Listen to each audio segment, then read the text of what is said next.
అందరికీ నమస్కారం. ఈ వీడియోని లైక్ చేయాలని కోరుకుంటున్నాను. ప్లీజ్ లైక్ చేయండి. నన్నయ్య ఏ కవితా శాఖకి చెందినవాడు? మార్గ కవితా శాఖకి. దేశీ కవిత్వానికి ప్రాముఖ్యం ఇచ్చినదెవరు? శివకవులు. జాను తెనుగుకి ప్రాధాన్యం ఇచ్చిన వారెవరు?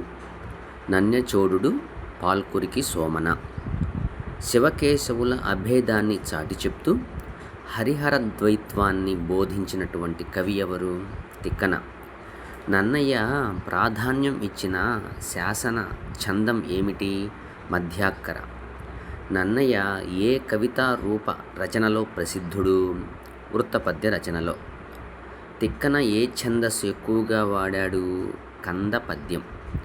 శివకవులు ఏ రూపానికి ప్రాధాన్యతనిచ్చారు? ద్విపదకి.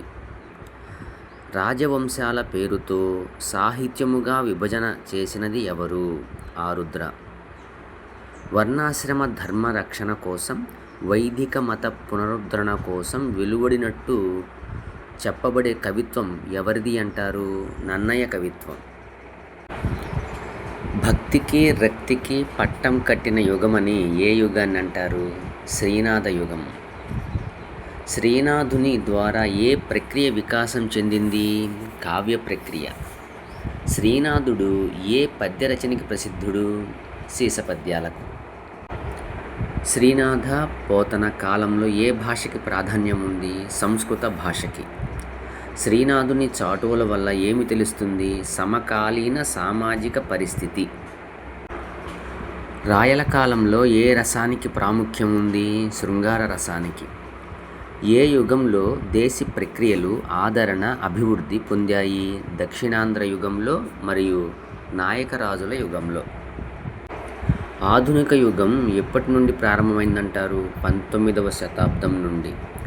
కవయిత్రులకి ఏ యుగంలో ఆదరణ బాగా లభించింది? నాయకరాజుల యుగంలో. ఆధునిక యుగం తొలి దశలో ఏ ప్రక్రియ వికాసం చెందింది? అవధాన కవిత్వం. ఉదాహరణ ప్రక్రియ ఎప్పటి నుంచి ఉంది? 12వ శతాబ్దం నుంచి. అనువాద కావ్యాలకు వైభవం ఏ యుగంలో జరిగిందంటారు? శ్రీనాథ యుగంలో. పద్యరచన మాధుర్యానికి, రసానందానికి నిలయమైన యుగం ఏది? ప్రబంధ యుగం.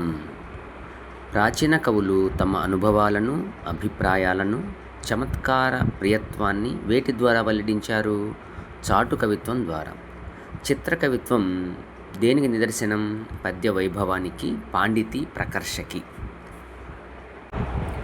పురాణ ప్రక్రియకి శ్రీకారం చుట్టినదెవరు? మారన. లక్షణ గ్రంథాలకు వ్యాప్తి కలిగించినదెవరు? మూలఘటిక కేతన. అచ్చతెలుగు కావ్యాలు ఏ యుగంలో వికాసం చెందాయి? 18వ శతాబ్ది రాయల మలియుగంలో.